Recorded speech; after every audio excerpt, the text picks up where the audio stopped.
TV5 రిపోర్టర్ని. మీ party నుంచి బీఆర్ఎస్కు నుంచి బీజేపీకి అటు కాంగ్రెస్కు వెళ్ళినటువంటి కొంతమంది క్యాండిడేట్స్ ఇప్పుడు బరిలో ఉన్నారు. ఏ మేరకు బీఆర్ఎస్కు నష్టం అవుతుంది వాళ్ళ ద్వారా, లేదంటే ఆ చేర్చుకున్నటువంటి పార్టీలకు బరిలో నిలిపినటువంటి పార్టీలకు డ్యామేజ్? నిజంగా చెప్పాలంటే మాకు లాభమైంది. ఇవాళ ప్రజలు వాళ్ళని అసహించుకుంటున్నారు. ఇవాళ బీఆర్ఎస్ నుంచి కాంగ్రెస్ అభ్యర్థులుగా ఉన్నటువంటి సునీతా మహేందర్ రెడ్డి కానీ, కడియం కావ్య కానీ, దానం నాగేందర్ కానీ వీళ్ళందరూ థర్డ్ ప్లేస్లో ఉన్నారు. ఈరోజు they are in third place. అంటే ప్రజలు దీన్ని ఆహ్వానించడం లేదు. సో దీనివల్ల మాకు పోతే కొంతమంది వ్యక్తులు నాయకులు పోయిన తప్ప మా క్యాడర్ కానీ ఎవరైతే క్షేత్రస్థాయిలో పనిచేసేటువంటి కార్యకర్తలు ఎవరు కూడా వాళ్ళ వెంట వెళ్ళలేదు. డెఫినెట్గా దీని ద్వారా మాకు మేలే జరిగింది. ప్రజలు దీన్ని అసహించుకుంటున్నారు. ఇటువంటి అభ్యర్థులు పెట్టిన పార్టీలకు నష్టం జరుగుతుంది.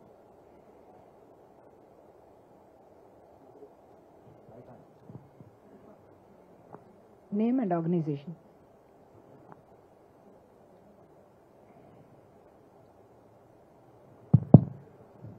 రాష్ట్రంలో ఏర్పడకుండా ముందు పేరు, organization. K Narender, Zee News Telugu bureau చీఫ్ని. రాష్ట్రం ఏర్పడిన తర్వాత మొదటిసారిగా ఇబ్బందికరంగా ఏర్పడుతోంది. అంటే పార్టీకి గడ్డుకాలం ఉంది అన్నటువంటి ఒక పరిస్థితి వినపడుతోంది. సర్వే ఫలితాలు కూడా ఆల్మోస్ట్ బీఆర్ఎస్కి 1, 2 అంతకంటే మించి ఇవ్వట్లేదు అనేది చాలా అనిపిస్తుంది. మీకేమనిపిస్తుంది? ఎందుకంటే 6 హామీలు అమలు చేస్తున్నాము అని రేవంత్ రెడ్డి అంటున్నారు, రెఫరెండం అంటున్నారు. బీఆర్ఎస్ పార్టీ మరి నరేందర్ గారు, నేను ఇందాకే చెప్పిన 6 గ్యారంటీలు 5 గ్యారంటీలు అమలు కాలేదు. They are fail to do it. అసలు గ్యారంటీలు వదిలిపెట్టి ఉన్నాయి కూడా పోతున్నాయి. అందువల్ల ప్రజల్లో మార్పు ఉంది. ఒక నిశ్శబ్ద విప్లవం ఉంది. మీ అందరి అంచనాలు తలకిందులవుతూ మెజారిటీ ఎంపీ సీట్లు బీఆర్ఎస్ పార్టీ గెలుస్తుంది. ఇలా ఎందుకు కాంగ్రెస్ కోటేయాలి? మీరు 6 గ్యారంటీల అమలులో వైఫల్యం చెందినందుక, రైతు బంధు డబ్బులు ఇవ్వనందుక, కరెంటు సరఫరాలో ఫెయిల్ అయినందుక, త్రాగునీటి సరఫరాలో ఫెయిల్ అయినందుక, మీరు ఆసుపత్రుల నిర్వహణలో ఫెయిల్ అయి కేసీఆర్ కిట్ పథకం బంద్ చేసినందుక, మీరు తులం బంగారం మాట దేవుడెరుగు ఉన్న కళ్యాణ లక్ష్మి షాదీ ముబారక్ చెక్కులు కూడా సకాలంలో అందించినందుక పీపుల్ ఆర్ థింకింగ్. అందువల్ల డెఫినెట్గా మీరు పోయిన అసెంబ్లీ ఎన్నికల తర్వాత పార్లమెంట్ ఎన్నికల్లో చూస్తే కూడా ఎవరు ఎక్స్పెక్ట్ చేయలే మేము 7 సీట్లు ఓడిపోతామని. ఆ రోజు మేము 7 సీట్లు కోల్పోయాం, పార్లమెంట్ సీట్లు. ఇలా అంతకంటే సీరియస్గా డిస్కషన్ ప్రజల్లో జరుగుతూ ఉంది. అందుకే మేము కాన్ఫిడెంట్గా ఉన్నాం, డెఫినెట్గా మేము అత్యధిక సీట్లు గెలవబోతాం. ఇప్పుడు మీరు పర్సెప్షన్ ఏంది, మా పార్టీ నుంచి కొంతమంది బయటకు పోయి ఆడ క్యాండిడేట్లు అయింది కనుక మేమేదో బలహీనపడ్డాం అనుకుంటారు. వ్యక్తులు కాదు నిర్ణయించాల్సింది ప్రజలు. ప్రజల మూడ్ ఇంపార్టెంట్. ఇలా mood of the people is they are looking towards KCR. రైతులు, మహిళలు, ఆసరా పెన్షన్దారులు, ఈ మేజర్ వర్గాలన్నీ కూడా ఇలా కేసీఆర్ వైపు చూస్తున్నారు. ఇలా మాదిగల విషయంలో కూడా 3 పార్లమెంట్ సీట్లుంటే ఒక్కటి కూడా మాదిగలకు టికెట్ ఇవ్వకుండా కాంగ్రెస్ అన్యాయం చేసింది. స్వయంగా కాంగ్రెస్ పార్టీ నాయకుడు మోత్పల్లి నరసింహులు గారే చెప్తున్నారు. అదేవిధంగా బీజేపీ వాళ్ళ మేనిఫెస్టోలో వర్గీకరణ గురించి చెప్పకపోవడం వల్ల ఇలా మాకు మాదిగల్లో మెజారిటీ ఓట్లు ఇలా బీఆర్ఎస్కి వస్తున్నాయి. రైతు బంధు రాకపోవడం వల్ల మెజారిటీ రైతులు కరెంటు కోతల వల్ల, మోటార్లు కావడం వల్ల మా వైపు చూస్తున్నారు. ఆసరా పెన్షన్దారులకు 4,000 మాట ఇచ్చిపెట్టి ఇచ్చారు, కేసీఆర్ ఇచ్చే 2,000 కూడా రాకపోవడం వల్ల వాళ్ళు కూడా ఇలా మా వైపు చూస్తున్నటువంటి పరిస్థితి. అందువల్ల డెఫినెట్గా ఒక స్పష్టమైనటువంటి మార్పు కనబడుతుంది. ఇలా ఆటో వర్కర్స్ కూడా వాళ్ళకి 12,000 ఇస్తామని వీళ్ళు ఇవ్వలేదు, వాళ్ళు ఇలా ఆత్మహత్యలు చేసుకునే పరిస్థితి వచ్చింది. వాళ్ళు కూడా ఇలా బీఆర్ఎస్ వైపు చూస్తున్నారు. అందువల్ల చాలా సెక్షన్స్లో ఒక గుణాత్మకమైన మార్పు. అసెంబ్లీ ఎన్నికల ముందు ఉన్నటువంటి పరిస్థితి ఇలా కాంగ్రెస్కు లేదు, బీజేపీకి లేదు. వి5 న్యూస్ శేఖర్.